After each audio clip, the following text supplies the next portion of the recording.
Criticar o comportamento não é o mesmo que instruir os sentimentos.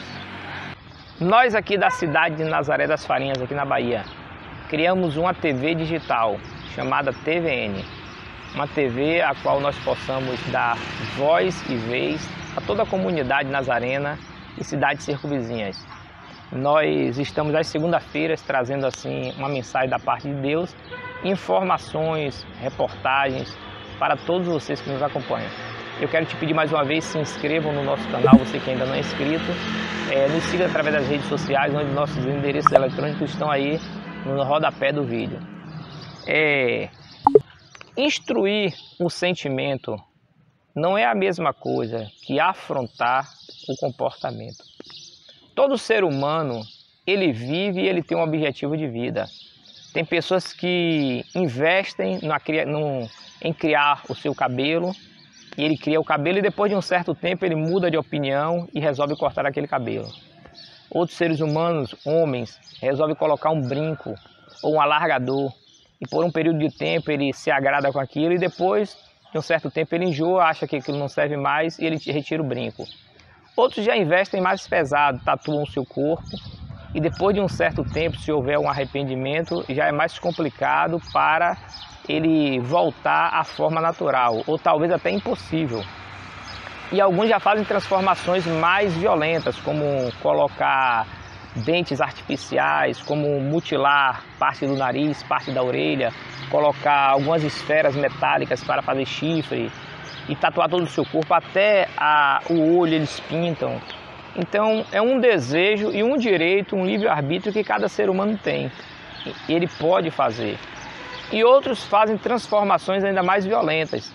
Eles mutilam o seu corpo, acrescentando algum membro ou removendo algum membro. E esse aí, mesmo que no seu sentimento ele tenha um arrependimento, ele não tem mais como voltar atrás, é muito complicado. Mas é uma decisão, porque na verdade o ser humano ele vive em busca daquilo que lhe traz satisfação. E é um direito que ele tem. Até no Evangelho de São Lucas, capítulo 18, a partir do versículo 18, um jovem rico vai até o Senhor Jesus e diz assim: bom mestre, o que eu posso fazer para conseguir a vida eterna? E Jesus pergunta para ele se ele conhece os mandamentos: não adulterar, não matar, não roubar. Ele disse que sabia de tudo isso.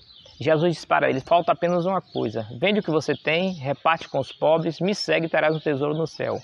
E a Bíblia diz que esse jovem ele saiu triste porque ele possuía muitas propriedades. E Jesus mostra quanto é difícil para um homem adquirir a eternidade quando ele é tão apaixonado pela matéria, pela vida terrena. E o apóstolo Pedro, ele demonstra o que somos nós seres humanos. Pedro pergunta: Senhor, e nós que deixamos tudo para te seguir, o que nós vamos receber em troca? Qual a nossa recompensa? E Jesus traz uma palavra, ele diz que qualquer um que tenha deixado coisas terrenas pela eternidade vai receber 100 vezes mais. E no futuro, a vida eterna. A pessoa que é decidida, a pessoa que se enraiza, a pessoa que investe em algo aqui da terra, não é qualquer tipo de confronto, qualquer argumento barato que vai mudar a opinião daquela pessoa. Primeiro, que é um livre-arbítrio que a pessoa tem. Segundo, que é um direito que a pessoa tem, que é o seu próprio corpo. Nós não temos o direito de afrontar o comportamento de ninguém, a vida da pessoa. Nós temos que respeitar. Nós podemos sim instruir o sentimento da pessoa e através do sentimento, do conhecimento, a pessoa irá tomar uma decisão que irá mudar os seus comportamentos. Se a pessoa não quiser, é um direito que tem que ser totalmente respeitado. Mas existe uma vida após a morte. É o que a palavra de Deus diz. E Jesus ele é tão simples, Jesus é tão carinhoso, que no Evangelho de São Mateus, capítulo 16, versículo 24, ele diz assim para os seus discípulos: se alguém quiser vir após mim, se um convite voluntário, não é uma imposição, não é uma afronta, não é encurralar, não é acoagir, como nós às vezes queremos fazer. Se alguém quiser vir após mim, renuncie a si mesmo, tome a cada dia a sua cruz e me siga. Na primeira carta de Pedro, capítulo 1, versículo 9, ele diz: o fim da nossa fé, a salvação da nossa alma. Colossenses capítulo 1, versículo 5, o apóstolo Paulo diz que nós temos um comportamento pela esperança que nós temos reservada nos céus. Quem crê na eternidade, ele muda o comportamento, ele é capaz de renunciar às suas vontades terrenas para exercer a vontade de Deus, acreditando na eternidade. Quem não acredita na eternidade, não será argumentos, não será críticas, não serão pedradas, não serão afrontas que vai mudar o comportamento da pessoa. A pessoa tem uma vida livre e ela faz o que ela bem quer da sua vida. É o livre-arbítrio que Deus deu.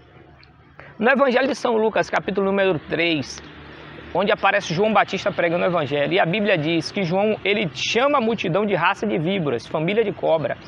E essa mesma multidão chega para João e diz, o que faremos? João disse, quem tiver 2 túnicas, reparta com quem não tem nenhuma. Quem tiver alimento, faça da mesma forma. Depois chegam agora os publicanos, cobradores de impostos, aqueles que eram judeus, que trabalhavam para Roma e afrontavam a sua própria nação. E eles perguntam, e nós o que faremos? E ali João dá a instrução, não cobre além daquilo que deve ser cobrado. Sejam pessoas humildes. Depois os soldados vêm, e nós o que faremos? João disse para eles, vocês devem não usar da sua autoridade com perversidade e se contentar com o vosso salário e não se corromper. Então, o que nós aprendemos é que cada cidadão, cada pessoa, aonde ele vive, no ambiente que ele vive, ele tem que mudar do seu comportamento, não por uma imposição de alguém igual a ele ou inferior a ele. Ele tem que mudar de comportamento quando ele ouve a instrução dos seus sentimentos e ele percebe que a vida não é somente aqui, uma vida terrena. Caso contrário, ele irá investir pesado pela vida terrena que ele tem. E é um direito que ele tem, porque é o livre-arbítrio, o corpo é dele, ele faz o que ele bem quer e ele tem todo o direito. E eu respeito isso. Eu não estou na terra para confrontar, para afrontar, nem para criticar o seu comportamento. Eu estou na terra para, de alguma forma, eu tentar instruir o seu sentimento através da instrução que os meus sentimentos têm e ouvir o convite de Jesus, se eu quero ir após ele, porque existe uma recompensa em seguir ele, primeiro que eu tenho que renunciar a mim próprio, às minhas próprias vontades, eu tenho que tomar a minha cruz e seguir após Jesus. Por quê? Porque eu creio na esperança, na expectativa após a morte. Se a vida é uma vida apenas terrena, quem está investindo no seu corpo, investindo nos prazeres, na desobediência e no pecado, ele está mais do que certo, porque a vida é uma vida apenas terrena. Mas se existe esta vida na eternidade, uma vida após a morte, vale a pena eu renunciar à vida terrena. Então a essência do comportamento não está em confrontar esse comportamento, está em instruir o sentimento. Primeira carta de Paulo aos Coríntios, capítulo 6, versículo número 10, está escrito, Paulo diz, não erreis, nem os devassos, nem os idólatras, nem os efeminados, nem os roubadores, nem os adúlteros, nem os maldizentes, nem os bêbados, nem os avarentos. Quando nós vivemos em uma dessas práticas, ele diz, não herdará o reino de Deus. E é uma frase muito célebre quando alguém parte para a eternidade. Que Deus coloque a alma em um bom lugar, que Deus lhe conceda o reino da glória. Não é o meu desejo dessa pessoa estar em bom lugar ou receber o reino da glória que vai dar o reino da glória para essa pessoa. Se esse reino de glória realmente existe, o que vai me dar isso de graça é eu aceitar o convite de Jesus. Convite o qual em Mateus 11, 28 ele diz, vinde a mim todos cansados, sobrecarregados, eu vos aliviarei. Tomai sobre vós o meu jugo e aprendei de mim que sou manso e humilde de coração e encontrarei descanso para as vossas almas, porque o meu jugo é suave e o meu fardo é leve. Um convite para todos, sem exceção. Vinde a mim todos, cansados, sobrecarregados, para serem aliviados. Mas, no entanto, o convite para seguir após ele é um convite voluntário e é uma decisão da pessoa. Aquele que quiser vir após mim, renuncie a si mesmo, tome a cadeira da sua cruz e me siga. Porque esse é o sentido da vida. Assim como o jovem rico, ele não quis seguir a Jesus porque ele tinha riqueza. Muitas pessoas não têm riquezas materiais, mas têm riqueza de decisão, têm riqueza de prazer, riqueza de desobediência, riqueza de vaidade, riqueza de carnalidade. E não querem seguir, reconhecem até, mas não querem seguir Jesus porque sabe que entrar por esta porta não é entrar por essa porta com esse fardo, é deixar o fardo do pecado. E muitas pessoas acreditam, mas não estão dispostas a renunciar o pecado para seguir a Cristo. Então não adianta confrontar o comportamento. Respeito, seu comportamento pode ser o mais contrário à palavra de Deus. Se Deus está permitindo, não sou eu que vou te proibir.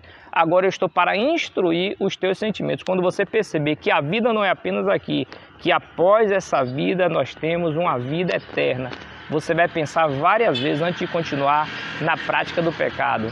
Que Deus possa te abençoar, que seus sentimentos sejam instruídos neste dia e que você possa mudar o seu comportamento de forma voluntária, não porque alguém vai te coagir, vai te cercar ou vai te afrontar. É porque você vai perceber que quando essa vida aqui findar, que você viva 100 anos, quando essa vida findar, existirá uma eternidade que nós seremos salvos por Cristo, por aceitar voluntariamente em vida, ou nós seremos condenados pelas nossas atitudes. Então fica a decisão com você. Seja instruído os teus sentimentos para que mude o seu comportamento, o qual, ainda que seja hoje contrário à palavra de Deus, eu respeito com toda sinceridade. Deus te abençoe e Deus te guarde. TVN, sempre com você.